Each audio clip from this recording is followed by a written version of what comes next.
Every culture has stories about monsters, but some cultures tell stories about what happens when someone becomes one. The Wendigo is not something you stumble across in the forest. It does not roam randomly. It does not hunt indiscriminately. It doesn't need to. The Wendigo begins long before anyone sees anything in the trees. It begins when hunger stops being temporary, when survival stops being shared, when desperation turns into justification. It begins when empathy becomes negotiable. This is not a story about a creature that hunts people. It's a story about the precise moment a person crosses that line and cannot come back.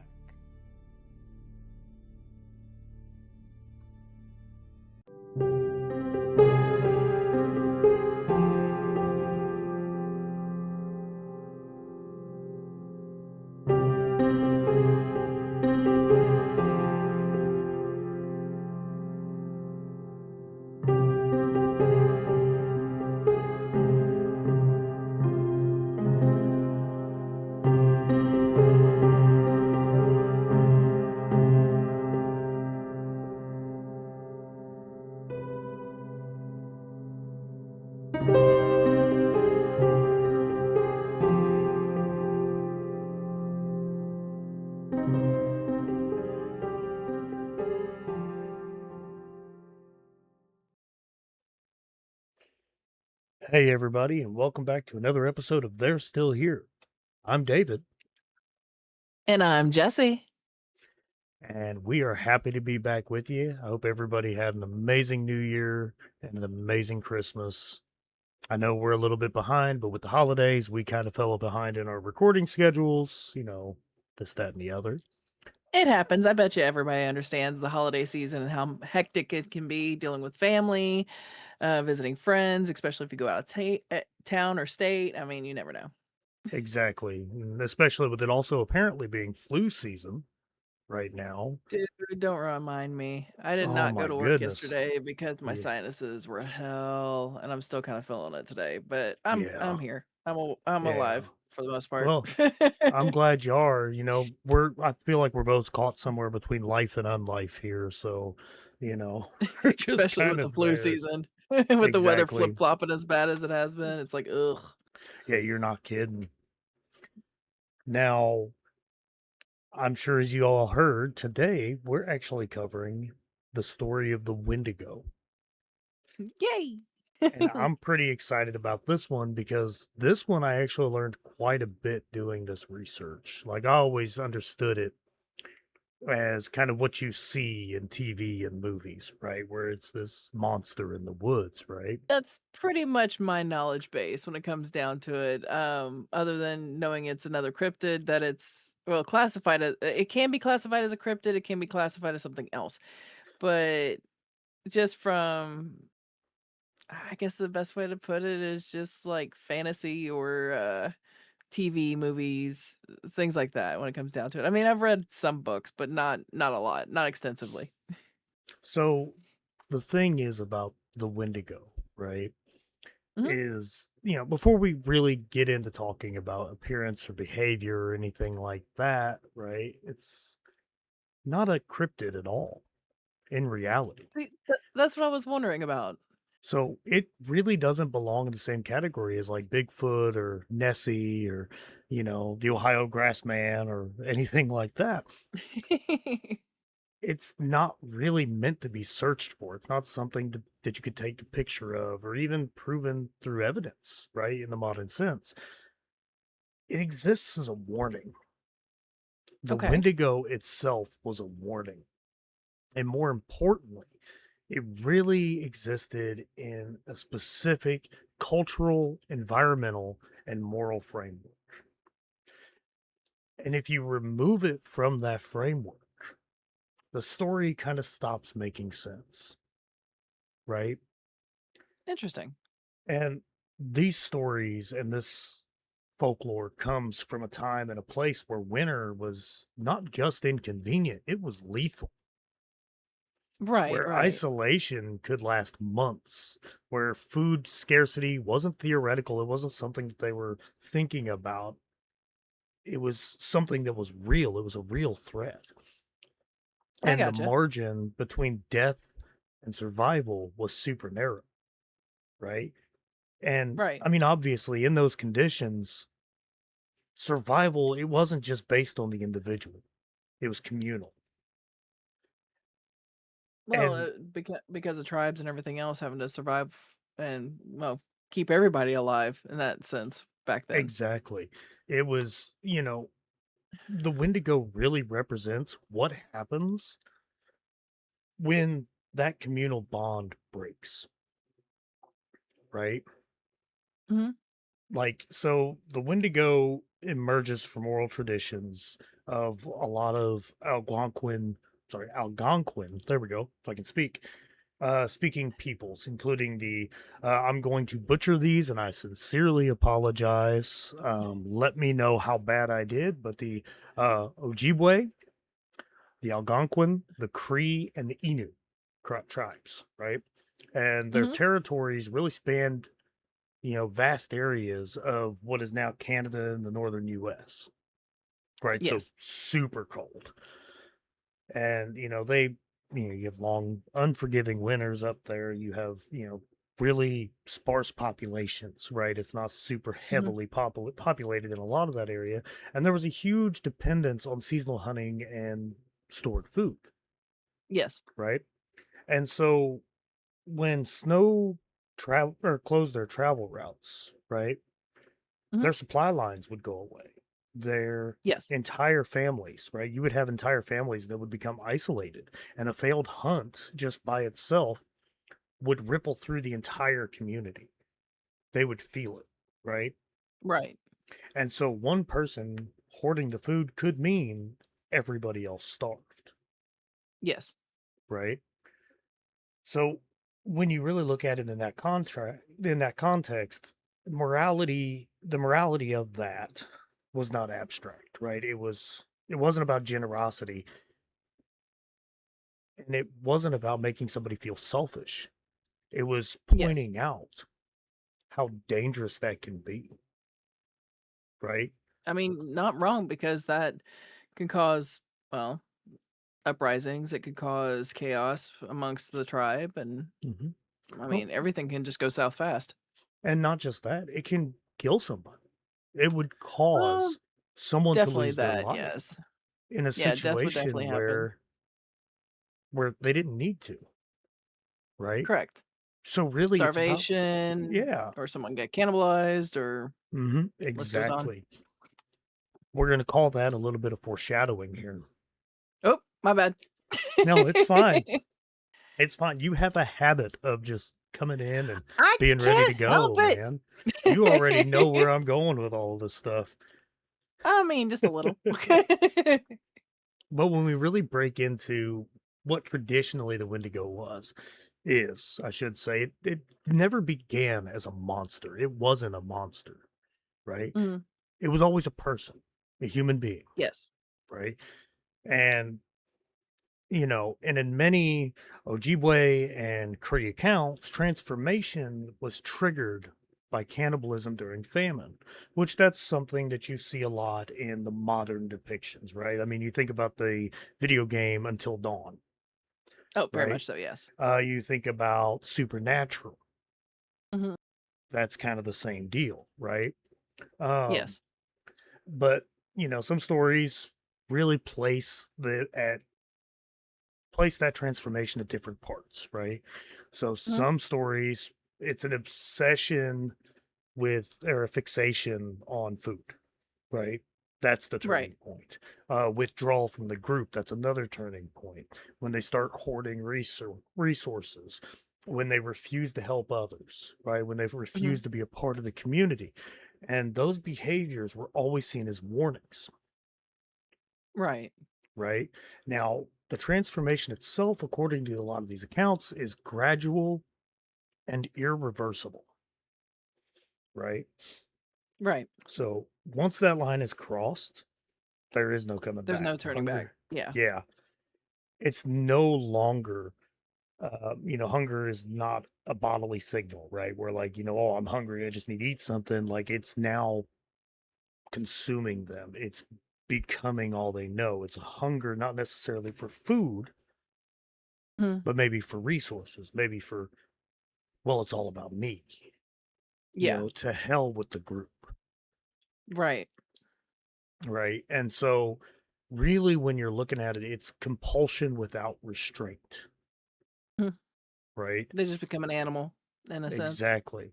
It's very animalistic. It's not Mhm. a person anymore. They can't come back from that, No, right? it's very primal. It becomes, basically them. Mhm. It's all they know anymore and everything else. It's just like that trigger happens and that's it. That's all they know, that's all they are. Exactly. And it's really an interesting thing to look back at the traditional folklore here Mhm. because a lot of early folklore, especially if you look at the Native American aspects, if you look at Appalachian folklore, early Appalachian folklore, or even just early folklore in general, a lot of it has to do with teaching lessons and you know kind of warning against some of these things and showing, hey, we have to be in this together or nobody might make it. Agreed. And so, you know, now I know that you're familiar with the Wendigo, especially in popular culture. Yes. So, how do you know the physical description of the Wendigo? What do you think of when you see that? Or see when you think of that? There we go. Willy Wonka moment. Scratch that. Reverse it. There you go. Um, the funny thing is they've actually depicted him as several different things from well, that's the reason why a lot of people get them mixed up with the possibility of a skinwalker or something around that because of how they become depicted. They usually are a transformative character compared to what I've seen normally in books and things. But usually what I've seen is it always is depicted with like antlers, almost like a what's the best way to put it? Like a really scary deer. In a sense, because of, well, the way they look. I mean, it's Right. just what it's turned out to be. But, yeah, like I said, a lot of times whenever they show them in shows and everything else, and they say that's what it is, it doesn't look like this, like, from other pictures that I've seen. So, I guess it just depends on how pop culture wants to depict it, but that's the reason why a lot of people get them confused with skinwalkers. But yeah. Right. Yeah, and I mean, a lot of times that's kind of what they show, right? It's the Mhm, antlers, the deer skulls, the mhm. exaggerated animalistic features, the long arms, the big claws, right? Big teeth, right? And Yes. all of that. But, while that's super in your face, right? And shocking to Yeah. see, the traditional descriptions and depictions are much more Mm. restrained, Oh, but okay. in my opinion, a lot more disturbing. Okay. Right? So they're usually described as gaunt and emaciated, right? So they're super thin. They're unnaturally tall. Like They usually skeletal, have, basically. yeah, yeah, Okay. and they have skin that's tightly stretched over bone, right? Mm, And they're pale or kind of ash colored, right? Just off a little bit. They mhm. usually have sunken eyes, and their lips themselves may be torn or absent completely. Just showing teeth? Mhm. And some accounts Wow. even mention a foul odor that carries across the cold air, like a scent of decay almost, right? I could believe that. Mhm. I mean, everything releases a pheromone in a sense, so yeah. Mm, I think that would exactly. be its own little fear toxin. Yeah, exactly. Especially in this situation, right? When you think of Mhm. like, these hunting mines, right? The hunter gatherer mines. Yeah. A lot of times what happens, like I don't know, I mean you hunt, right? You can catch Yes. a smell of something while you're out there, right? whether Yes. that's, an animal coming through. Like, think of a skunk, right? We Oh, yeah, you know can what definitely that smell that a smell miles is, away. right? Mhm. It's no different for them, right? They're out there, they're dealing with this more often, so they probably smell more of what a deer would smell like, or what a fox, or a skunk, or even a possum, a wolf, Or a right? person. Or a person, right? Yeah. Because I have a really weird thing, right? And I've had Okay. it since I was a kid. When people would come to the house, everyone Mhm. had their own smell to me, Yes. right? Like, I don't know if anybody else ever experienced that. I always thought I was weird. I thought my No, sniffer I've was I've broke. experienced that myself. Right. But Yeah, because you everybody has their own scent to them, and right, it's not so much cologne or anything, it's just the bodily scent right. that you could pick up on. Mhm. Exactly. And it's like, there's nothing to say that they weren't having a similar experience. Being able to smell the rain apparently is a Yes. Midwest thing. I mean, yeah, to me, it always smells like fresh cut grass before it rains. See, it smells like dirt to me. Yeah, some people it Or smells like that.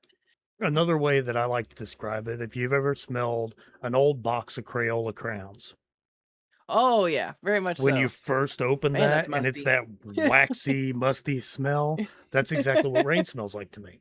It is what it is, right?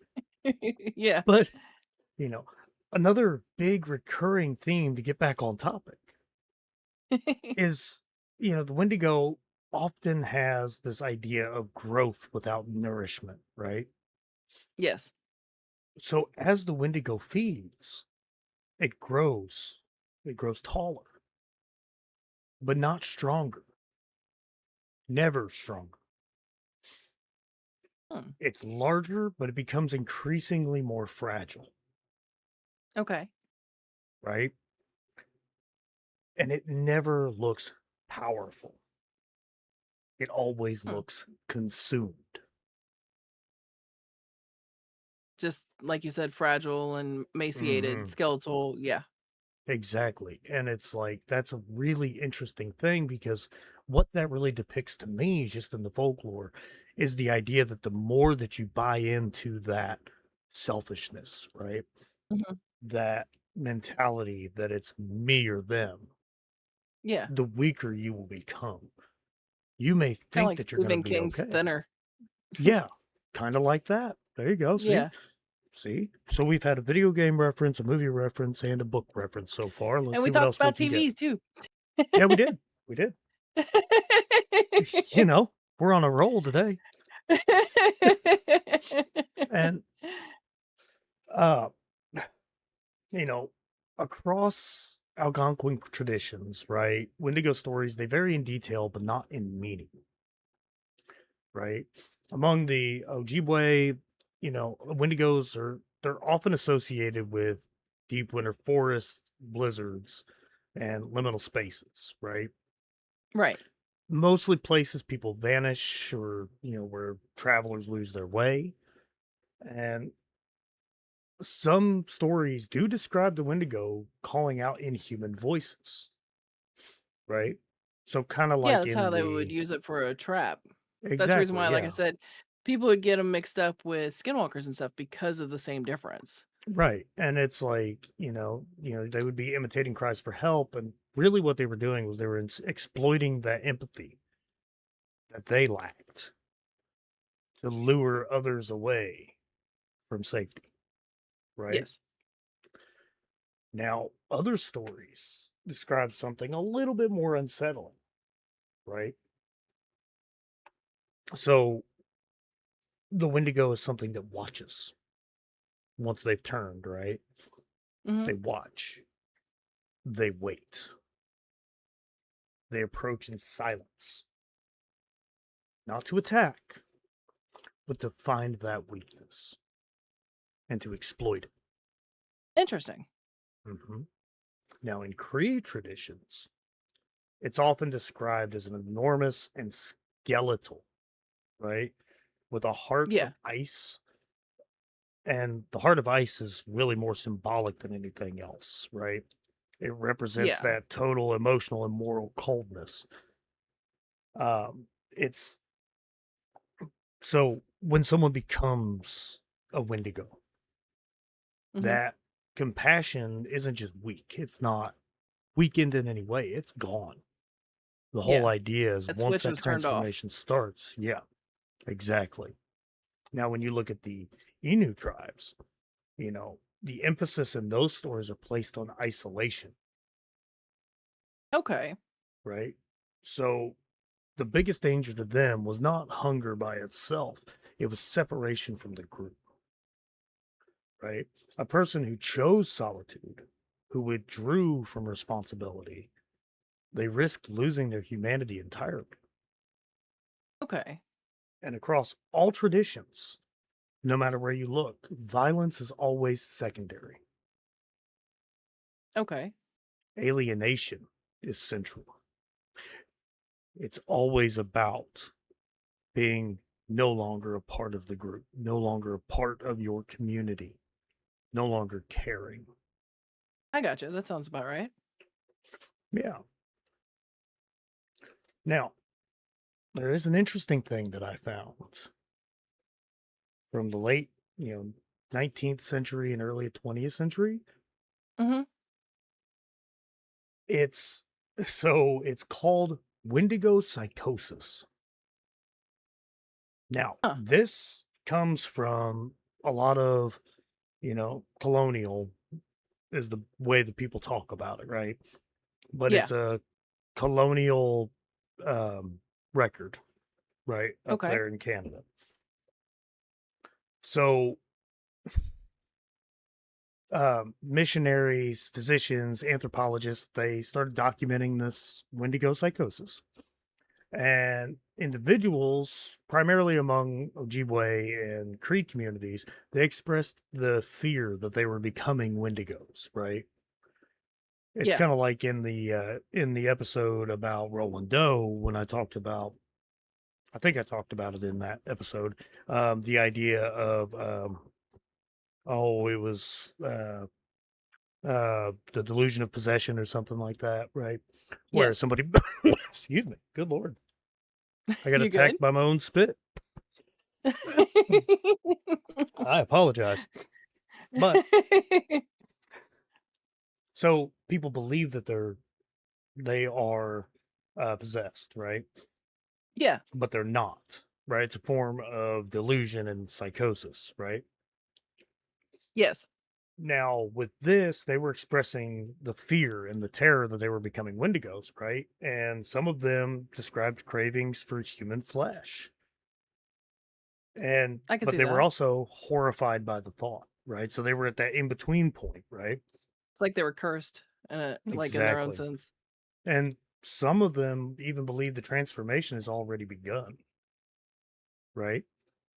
When they And started feeling a certain it's way or because the fact they wanted to be alone or be, singled Mhm. out and just live in that Exactly. solitude, which I could see that. Exactly. Yeah. And and there are even some documented cases where individuals were begging to be restrained. They were asking to be killed before they could harm anyone. I could see that And families because would they don't want to lose that intervene. empathy. Yeah. And even some of the families would intervene out of fear for the community, right? Mhm. Now, it's important to note in this that this is not an actual like medical disorder, right? Mhm. It's kind of a convergence of starvation trauma, depression, psychosis, and cultural belief, right? Mhm. And it was misinterpreted by colonial observers, but the fear was real, right? Yeah. And to a lot of those communities, becoming a Wendigo was, you know, a punishment worse than death. Yeah.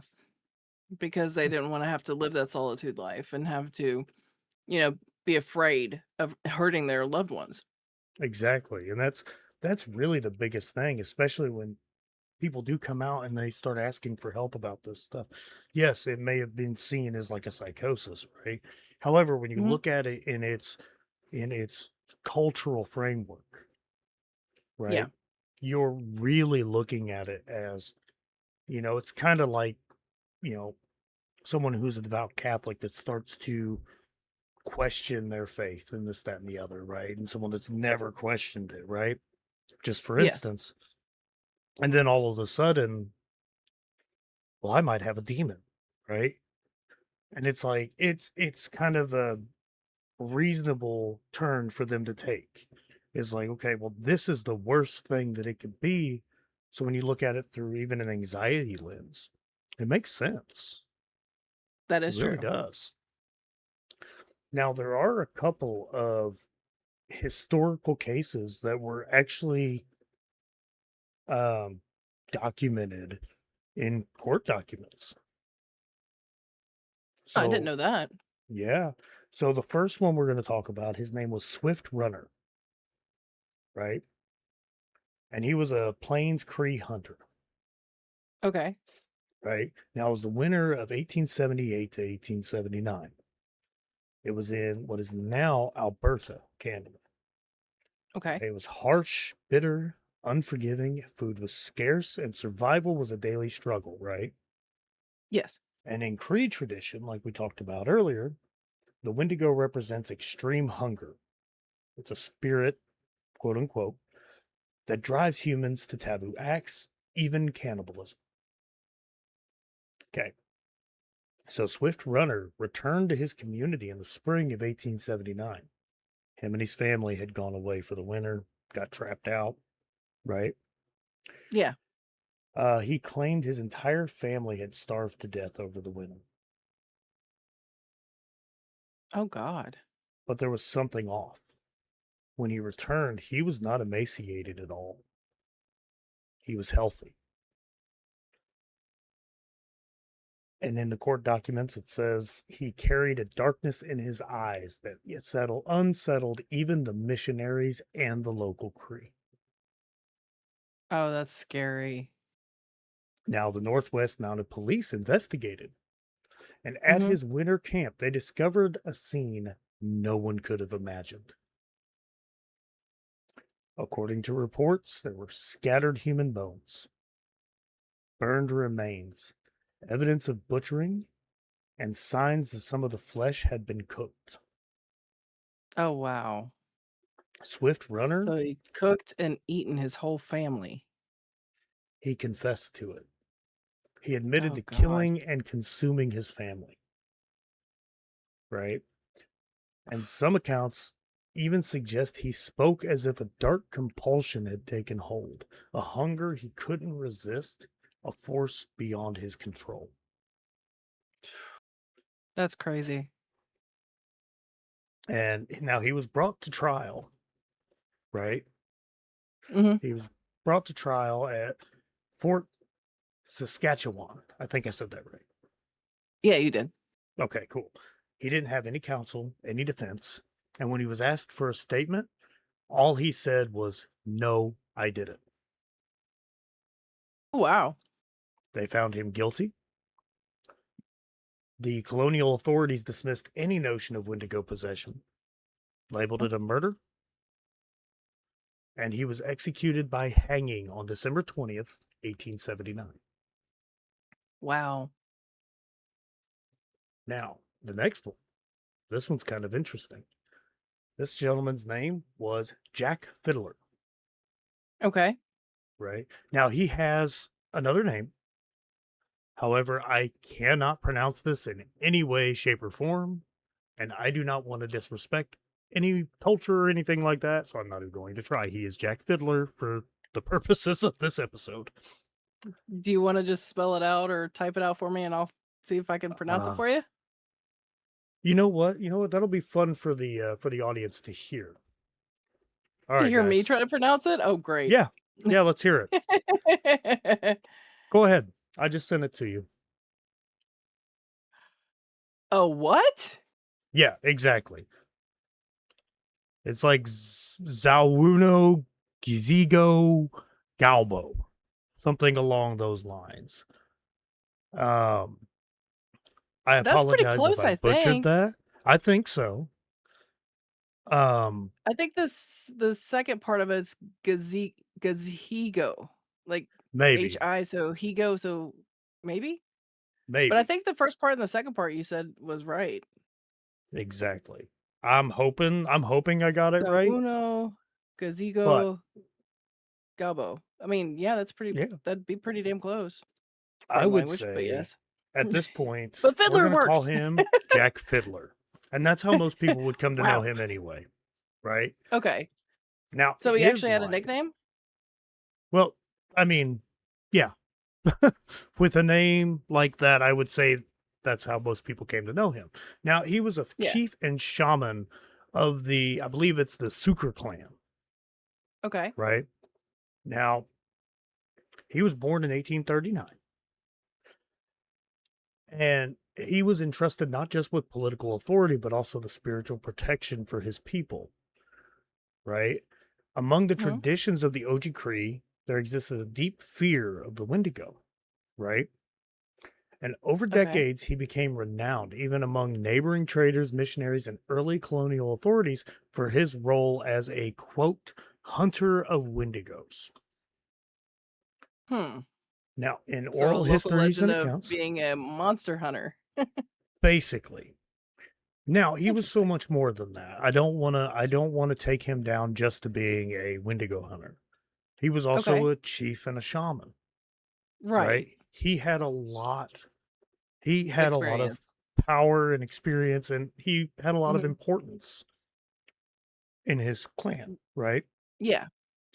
Now, in oral histories and accounts, he claimed to have defeated as many as 14 Wendigos Oh, throughout his wow. life, right? Some were thought to be spirits sent by rival shamans.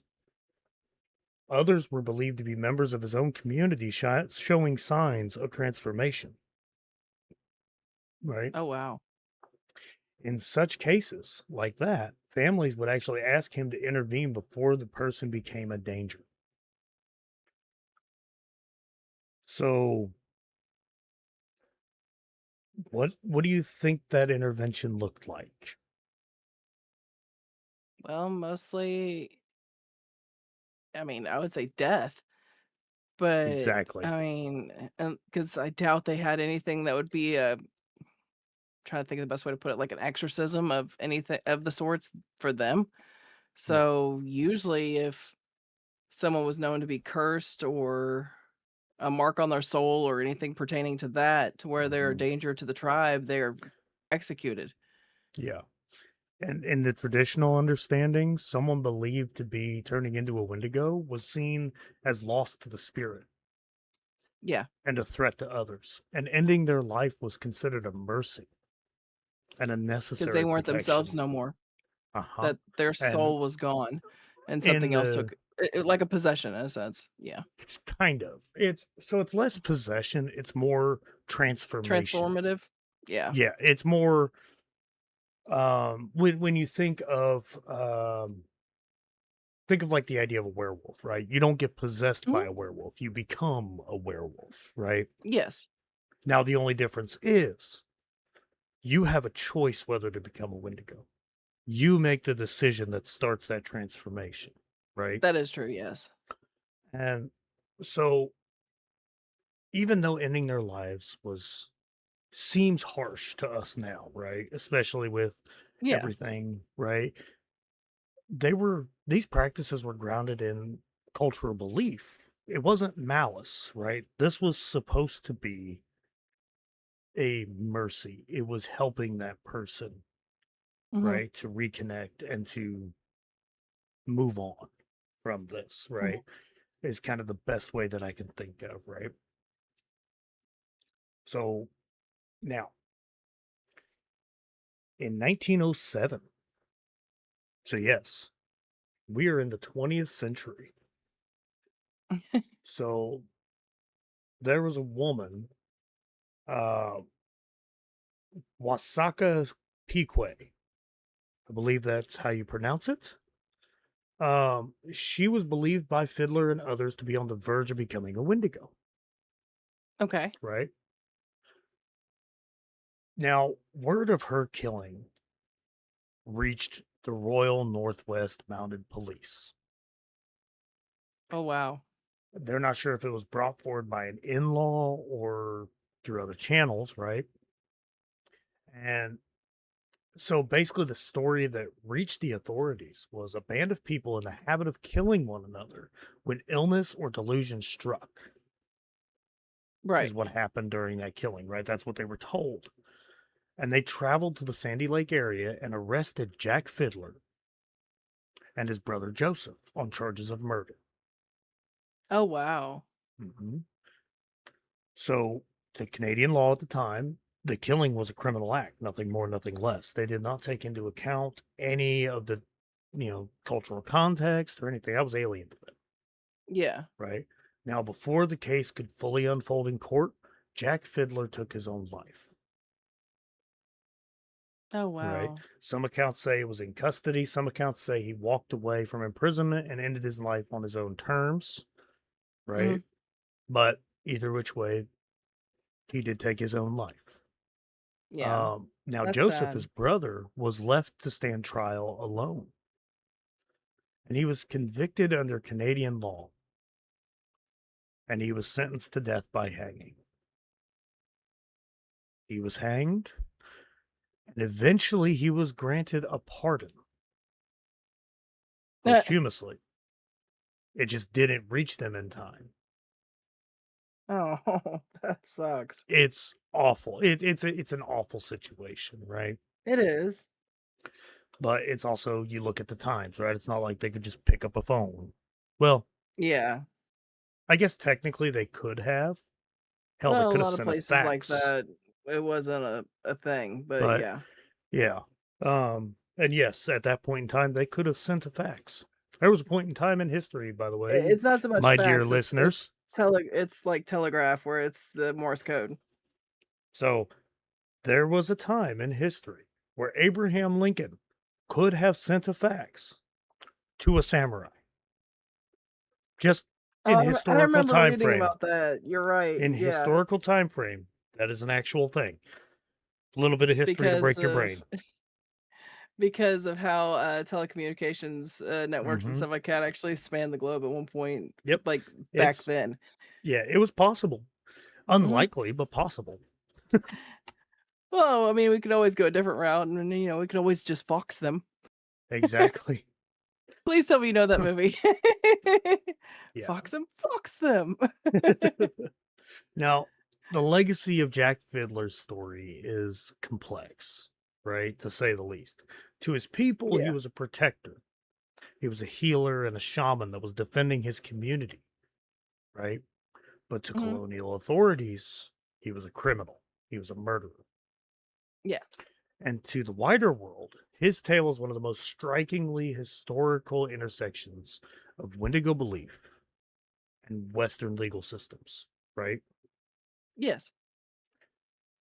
And now we talk a little bit about the modern folklore, what everybody knows of the Wendigo. I wanted to really root this in traditional folklore, Which I right? love because I love hearing where it all started. Like a lot of the historical factoids that have come to the surface over the years, and everything else. Exactly. And it's like a lot of this information isn't even hidden, Mhm. right? It's not something that's hard to find. But you never really hear about the history. Like nobody really uses it per Right. se whenever Well, they're wanting to build that character or anything else like that on pop culture because the fact they have to make it, like you said, more in your face, more. It's got to have more horror, more dramatization, or something pertaining to it to get somebody like get their attention. right, exactly. And it's kind of like it's the creepy pasta aspect of it, right? Like that's one thing we do at PPRG is we don't get into a lot of the sensationalism. Right. We make it a point to go back and look at the original folklore. We take our time and truly try to understand where this idea came from. You look Yes. at the Slender Man craze that happened. Mhm. You look at the idea of the rake, right? And there were Mhm. all these stories coming out saying the Slender Man was part of Celtic lore from, I think it was like Ireland and Wales, right, is where it He originated. came from everywhere. But There's well so that many different lores and yeah, legends about that and when we've already stated that, well, he was, of course, made up, but yeah. he was he was he He was was the he told was book. a he was a creepypasta. That's Yeah, exactly very what it much was. so. The same thing happened with the rake. It was a Mhm. creepypasta that started. I think the earliest depiction of it was in like 2006, something like that, Yeah, I right? think it was either that or earlier, yeah. Because But I know yet Slenderman's been somehow, around for a while too. so there was a reference to Slender Man. I think it was in because he didn't. So Slender Man did not start originally, and this episode is not about Slender Man. Just a squirrel brain moment. Yeah, we're just having a side note, side discussion. Um, but I think, if I'm not mistaken, I think there was a reference to it in the 80s or 70s, I think, in a book. It was like a fictional character, right? If I'm not mistaken. But it didn't gain all of that popularity until it kind of came out in the forums and things like that in the early days of the internet. But I digress. Let's It's become see. so muddied anymore, it's hard to find. Yeah, because there's so much out there. Like like that says the earliest depiction of Slenderman was 2009, but I remember hearing stuff about stuff like this Well, longer because it was which launched the creepypasta phenomenon. yeah, it But I was. It swear I was thought it was on older. forums. Yeah, because I know it's Yeah. older than the rake, right? Yes, it's definitely older than the rake. Yeah. And so, but that's kind of the whole point, right? Is, Yeah. when you look at, folklore, it's people think of the most recent. And I think it's really important to go back to the roots and to say, okay, well, this, it's kind of like the idea of Bloody Mary kind of goes back to Elizabeth Bathory, Mm, right? And yep. if you don't know who that is, don't worry. We'll probably do an episode on her later on. Pretty cool one. Yes, please. Yeah, it's brutal, but it's cool. Now, Mhm. what I would like to talk about with the Wendigo to segue it back, um, yeah. uh, so in Algernon Blackwood's 1910 novella called The Wendigo, it plays a critical role in the transformation from traditional to modern folklore, right? Yes. This version, his version, depicts the Wendigo as a vast, inhuman wilderness force. One that's not really focused on moral consequence and more just cosmic terror, right? Mhm. The idea of human responsibility disappears, and from there, the Wendigo really became externalized. It's a creature to be hunted, a curse to be broken, the monster to be defeated, right? Mhm. And visual media really amplified that shift when, you got the antlers, the skulls, the exaggerated height, the overpowering strength, right? All those Yeah. design choices were just there to communicate danger instantly. But the most unsettling element of it is removed. It's no longer Mhm. a person. I mean, No. the Wendigo quit being a person when it became the Wendigo. It was just a But monster, a terror. exactly, exactly. Even though some people have said it was, well, I can't remember where I've read this, but someone was using a depiction of a Wendigo saying it was a protector of the forest, and I'm like, no. I No, know better it's than that. really, honestly, it's really the farthest thing from it. In Yeah, it's not reality, protection when because you it look at the was going Wendigo after itself, anybody or anything that went into the woods, but yeah. yeah, when you really look at the idea of the Wendigo, there was nothing about protection there, No. right?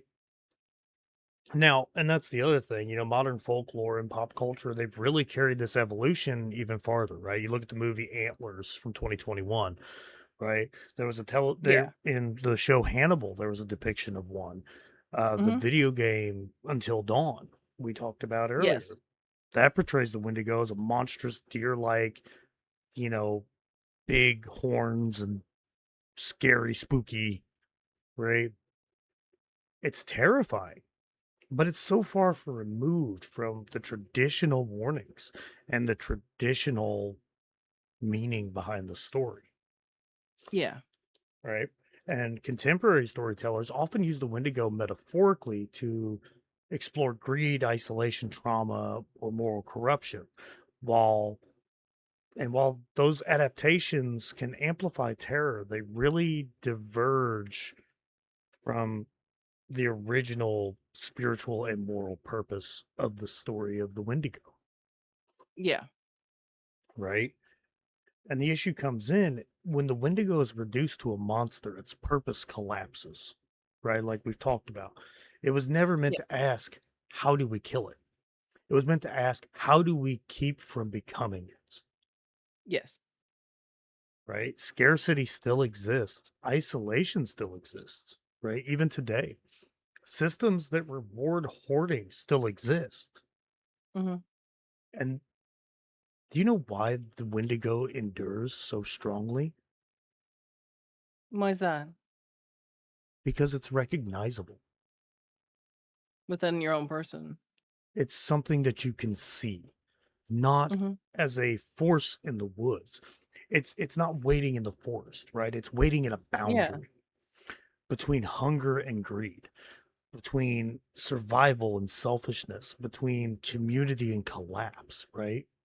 Mhm. It's It's that thin recognizable line. because we can all see that line. Mhm. Every day we can see it. We can see how we can destroy ourselves with these ideas.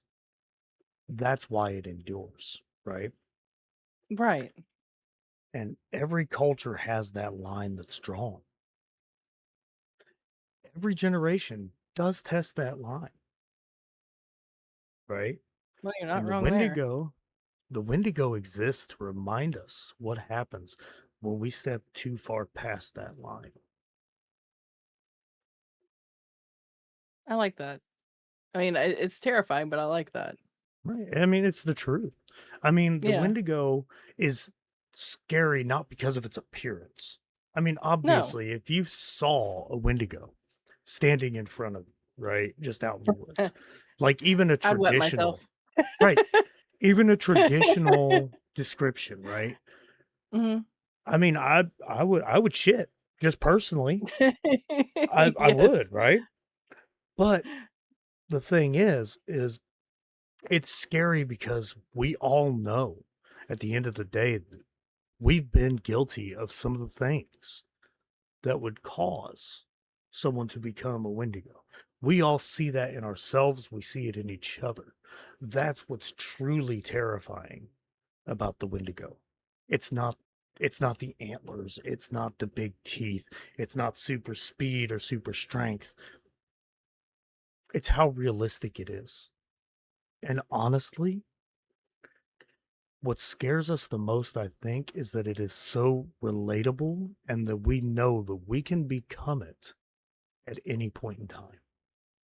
Mhm. That is very true. Mhm. And with that, that is the end of the episode. Miss I like Jesse, that. That's really do cool. I you loved hearing about everything when it comes down to the history, to the origins, and everything else. And yeah, I yeah, think you're right. That's more terrifying to think of it that way compared to anything you would see in pop culture. right. I you know what, to be honest with you, I forget who said this. A man would rather face his worst enemy on a battlefield with no armor and no weapon than to face himself alone in his own study. Mhm. And this is the perfect visualization of that. That is true. That is very People true. are oftentimes more afraid to see what they can risk becoming, especially people Mhm. that are inherently empathic and people that care. And they Yeah. see that people in general are capable of these things. Mhm. Agreed. And, really, it teaches us a lesson to care for each other, to be there, Mhm. to work together towards a common goal, to Agreed. be one. It's no longer I, it's we. Mhm. It takes a village. Yes, it does. So, do you have anything to add? Nothing else that I could think of at the moment, but that was awesome, David. That was really cool. Well, thank you. So go ahead and be sure, if you're not already, go ahead and give us a like and a follow wherever you listen to your podcasts. Be sure to check us out on Twitch every Sunday for a live stream where we hang out and talk with the community. And check out our link tree in the descriptions. Whether you're on YouTube or Spotify or Apple, it should be in the episode's description. And as always, stay curious, stay safe, and we will see you soon.